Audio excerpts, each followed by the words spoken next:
It was loud, it was angry, it was raw, ripped, and rebellious. In the mid-1970s, something exploded in the streets of Britain, a movement that would tear through music, fashion, and politics with the ferocity of a Molotov cocktail. This is the story of punk in the UK. A sound, a look, a way of life that gave a voice to the voiceless, and flipped a middle finger to the establishment. Welcome to Anarchy in the UK, the history of British punk. Chapter 1. The Roots of Rebellion. Before the mohawks, the safety pins, and the snarling vocals, there was a feeling. Disillusionment. Britain in the early 1970s was in crisis. Inflation soared. Strikes paralyzed the country. Unemployment climbed. The youth, especially working-class kids, felt ignored and angry. Meanwhile, rock music had lost its edge. It had become grand, bloated, corporate. Bands sang about space and dragons, while real kids were jobless, broke, and bored. But beneath the mainstream, the seeds of punk were already forming, drawing inspiration from American garage bands like the Stooges and the New York Dolls. Then came the Ramones in New York, short, fast, and ferociously simple.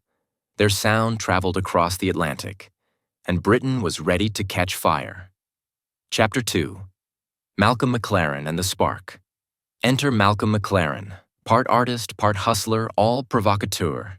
He had briefly managed the New York Dolls and ran a London boutique called SEX with designer Vivienne Westwood. McLaren wanted to create a band that could capture the rage he saw boiling in the streets. That band became the Sex Pistols. Fronted by the sneering, sarcastic Johnny Rotten, the Pistols weren't polished musicians they didn't need to be. They were attitude incarnate. Their look? Ripped clothes, bondage gear, safety pins through cheeks, and spiked hair. Their sound? Loud, minimalist, aggressive. And their message? Pure rebellion. The scene was set. Punk wasn't coming, it had arrived.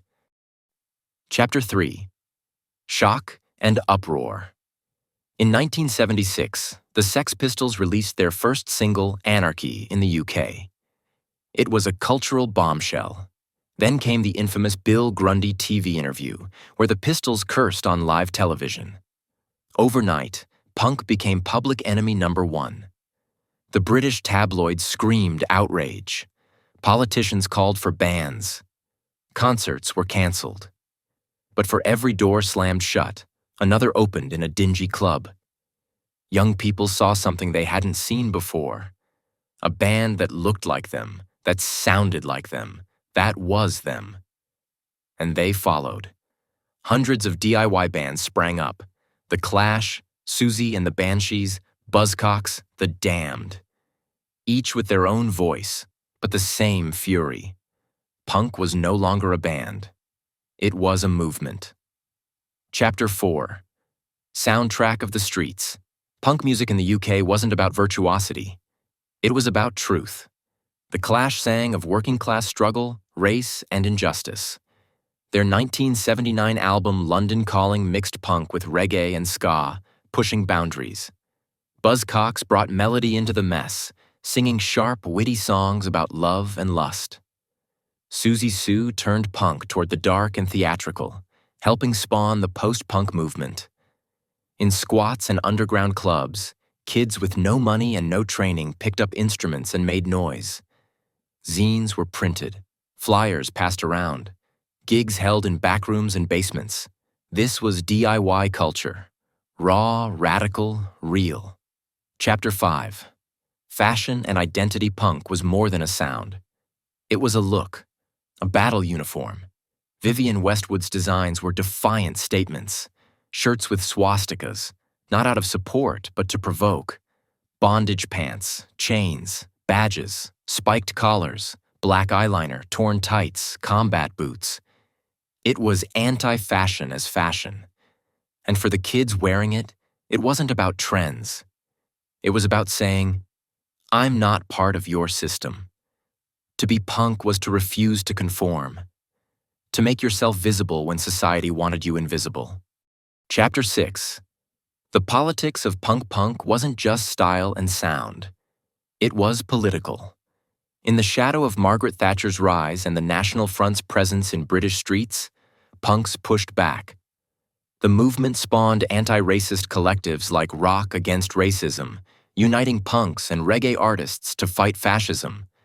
Bands like The Clash and Crass didn't just sing about rebellion, they lived it.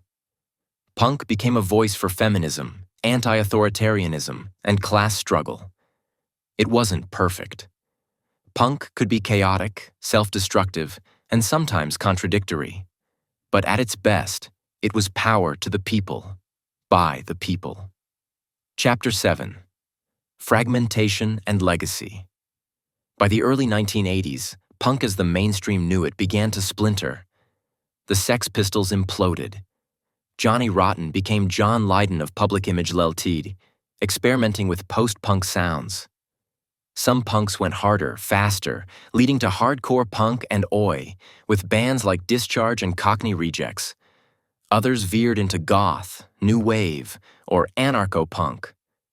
Punk never died. It mutated. And its influence? It's everywhere.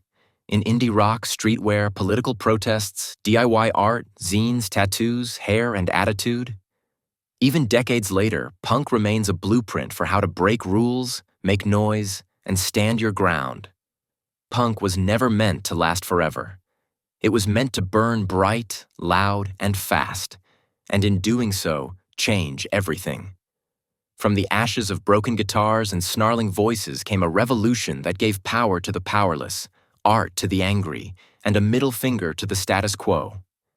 And in bedrooms, basements, and stages around the world, someone's still picking up a guitar, shouting a truth, and calling it punk. Because punk is not dead.